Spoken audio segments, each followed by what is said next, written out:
बिस्मिल्लाहिर्रहमानिर्रहीम। सामीन और नाजरीन अस्सलाम वालेकुम। आज मंगल का दिन है और दिसंबर की 29 तारीख है और मियाँ अनवारुल्लाह कराम में आपकी खिदमत में हाजिर है। आज हम गुफ्तगू करेंगे मोहतरम नवाज शरीफ के मुस्तकबिल के मामलात के बारे में। क्या वो बरतानिया के अंदर अपने वीज़े की हसूल के लिए जद्दोजहद करेंगे? 21 फरवरी को आपको इल्म है कि उनके पासपोर्ट की मुद्दत ख़त्म हो रही है। क्या वो बरतानिया में मुकीम होने की कोशिश करेंगे? क्या वो पॉलिटिकल असाइलम लेंगे?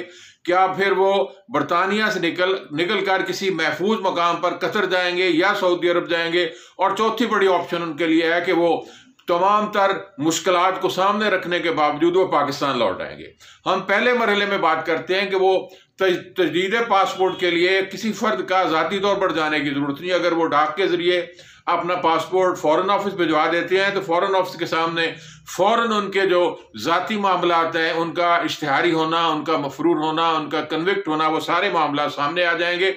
और लगता ऐसा है कि हुकूमत पाकिस्तान उनको पासपोर्ट की तजदीद में रिलक्टेंट होगी, क्योंकि वह हुकूमत ये चाहती है कि नवाज शरीफ को हर सूरत में इस मुल्क के अंदर लाया जाए। हत्ता कि मौजूदा हुकूमत ने शहजादा अकबर के जरिए खत भी लिखा है बरतानिया के वज़ीर आज़म को कि हमें अपने मफरूर को वापस लाने के डिपोर्टेशन के लिए हमें मौका फराहम किया जाए, हम इनको यहाँ से वापस ले जाएं।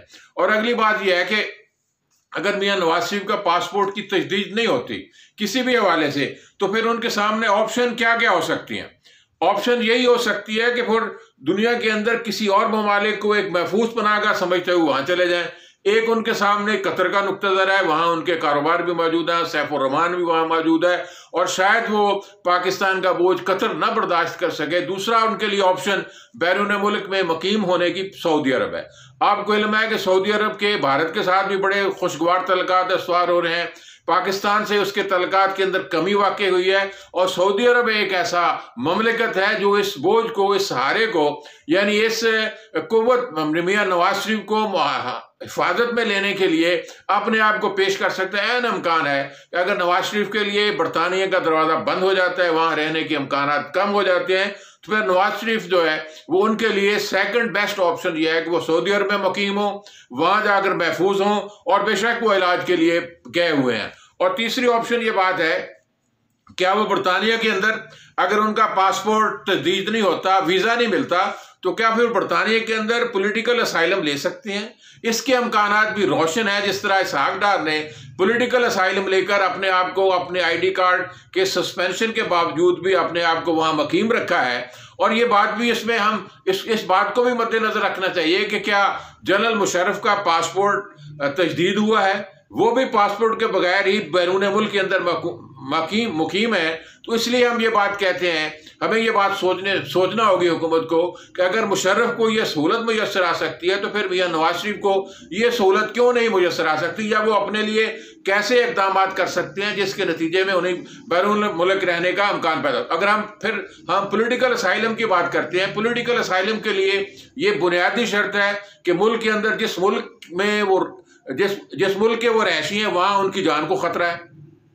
क्या उन पर कोई मुकदमा ऐसा मौजूद है हाई ट्रीजन का जिसकी बुनियाद पर उन्हें सजाए मौत दी जा सके, या फिर वो पॉलिटिकल विक्टिमाइजेशन का एक जरिया बन चुके हैं? यानी अगर वो मुल्क के अंदर आते हैं तो क्या उनके खिलाफ मुकदमात कायम किए जाएंगे? क्या उनको जेल के अंदर बंद कर दिया जाएगा? क्या उनको मौत का खतरा होगा या उन्हें सियासी इंतकाम का निशाना बनाया जाएगा? बज़ाहिर हालात ऐसे हैं कि हुकूमत ने नवाज शरीफ के हवाले से, मोहतरम वज़ीर आज़म पाकिस्तान ने, शहजादा अकबर ने, हमारे तमाम अदारों ने इतने बुलंद बांग आहन से ये बात कही है कि नवाज शरीफ को आने दें, हम उसके साथ निपट लेंगे। उनके खिलाफ एक मुकदमा भी दर्ज हुआ था और बहुत से मुकदमे जिनमें वो सजा हुई है, मुकदमा दर्ज है। उससे नजर ये आता है कि पॉलिटिकल असाइलम के लिए बरतानिया के अंदर जितने मुकदमात पाकिस्तान के हैं वो सारे उनके लिए फेवर साबित होंगे। और अगली बात यह है कि उनके 2 साहबजादे वहाँ मौजूद हैं जो वहाँ के नेशनल हैं। यह भी उनके लिए कंसिडरेशन की बात है कि एक बरतानिया बड़ा मुल्क है, पाकिस्तान उसे अंडर प्रेशर नहीं ला सकता। पाकिस्तान की मफाद बरतानिया से वाबस्ता है। बेशक आप जितनी मर्जी नाराजगी का इजहार करें, लेकिन बरतानिया जो है वो 5 पोजीशन में है। बेहतर पोजीशन में है पाकिस्तान के मुकाबले में।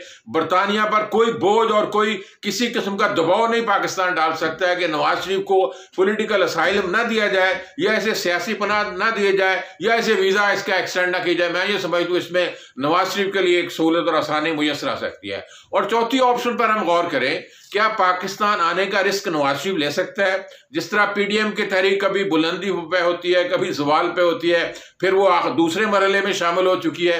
पीडीएम का वो जो एक कुव्वत का आधार था उसमें कमी आई है। क्या इन हालात में नवाज शरीफ मुल्क के अंदर वापस आकर अपने लिए अपने इस्तकबाल किए लाखों लोगों को जमा कर सकता है? बज़ाहिर ये इम्कान नजर नहीं आता। फिर पाकिस्तान में आकर क्या उसकी पाकिस्तान आमद के बाद मरियम नवाज के किरदार में क्या कमी आएगी? शहबाज शरीफ के किरदार में इजाफा होगा? और मोहतरम नवाज शरीफ के जो दोस्त अहबाब आजकल मरियम से अलग अलग नजर आते हैं, क्या उनकी भी बात सुनी जाएगी? महसूस ये होता है कि नवाज शरीफ ज्यादा मुकद्दम समझेंगे कि बैरून मुल्क के अंदर आकर पीडीएम की तहरीक को मुहर्रक करना, उनको मजबूत करना, एक रूहानी उनको तकवीयत पहुंचाना, अपने गुफ्तगू से, अपनी तकरीरों से, अपना हौसला मंदी से पाकिस्तान की तहरीक के अंदर पीडीएम की तहरीक को यहाँ मजबूत करना। दुनिया में बहुत से ऐसे वाकयात हुए हैं कि बंदा मुल्क से बाहर था, उसने वहां से गाइडलाइन दी, वहां से हौसला दिया, वहां से लोगों का जोड़ मेला किया, जिसके नतीजे में मुल्क के अंदर जो उनकी तहरीक थी वो कामयाबी के अमकानात हुए। अब ये बात भी हमें याद रखनी चाहिए कि हुकूमत की तरफ से भी धीमे धीमे लहजों में एक डायलॉग की बात की है। फवाद चौधरी ये कहता है कि हम डायलॉग पार्लियामेंट के अंदर करेंगे, हमने फॉर्मेट तय कर लिया है, हमने उसका एजेंडा भी रख लिया है। मुझे ये नजर आ रहा है कि शायद किसी फिक्री दबाव के नतीजे में या किसी और दबाव के नतीजे में हुकूमत भी इस आगे बढ़कर एक कदम थोड़ा सा हुकूमत ने उठाया है, तमाम इतराजात भी साथ किए हैं, एक कदम भी उठाया है, वो भी मुज़ाकरात की तरफ जाना चाहती है। अब मियां नवाज शरीफ के लिए ये बात ऑप्शन खुली हुई है कि मुल्क के अंदर आकर वो अपने खिलाफ मुकदमात का सामना करें, पॉलिटिकल असाइलम लें, या फिर बरतानिया को छोड़कर बरतानिया में अगर उनका रहना नामुमकिन हो जाए तो फिर वो सऊदी अरब आकर पनाहगाह हासिल करें और सऊदी अरब की सरपरस्ती में वो अपनी ज़िंदगी दिन गुजारें और वहीं से बैठकर खामोश तरीके से पाकिस्तान में जो पीडीएम की तहरीक का उसको कामयाब कराए। मैं ये समझता हूँ कि अब हालात ऐसे पैदा हो गए हैं कि पाकिस्तान के अंदर अगर हुकूमत मजबूती से चलने की कोशिश कर रही है तब भी उसके लिए मुश्किलात हैं। हुकूमत को भी कदम आगे बढ़ाना चाहिए, पीडीएम को भी अपना रवैया नरम करना चाहिए। और एक बात जो पाकिस्तान में हो रहा है कि बाज तर्जमान जो है वजीर आजम से लेकर सारे वज़रा वो तर्जमान फौज बने हुए हैं। ऐसी कोई ज़रूरत नहीं, इतनी एंग्जाइटी शो करने की ज़रूरत नहीं है। पीडीएम तहरीक जो है वो वक्त के साथ साथ उसके अंदर तब्दीली आती रहेगी। हुकूमत को हौसला करना चाहिए, वो भी हुकूमत के पीडीएम मुकाबला नहीं कर सकती हुकूमत के वसाइल का। मैं ये समझता हूं हालात के अंदर हुकूमत को हौसला करते हुए पीडीएम की तहरीक का मुकाबला करना चाहिए और मुल्क के लिए बेहतर हालात पैदा करना चाहिए। वाखिर दाना अल्हम्दुलिल्लाहि रब्बिल आलमीन।